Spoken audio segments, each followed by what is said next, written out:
go because he wanted to go to Star Wars Land. But when he got there and staying in a Disney resort, they told him Star Wars Land is excluded only for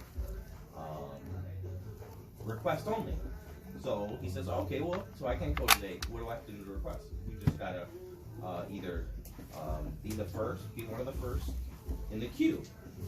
So there was multiple ways to get in the queue. The easiest one was through the Disney World app, because that Disney World app actually a lot of points for your stay.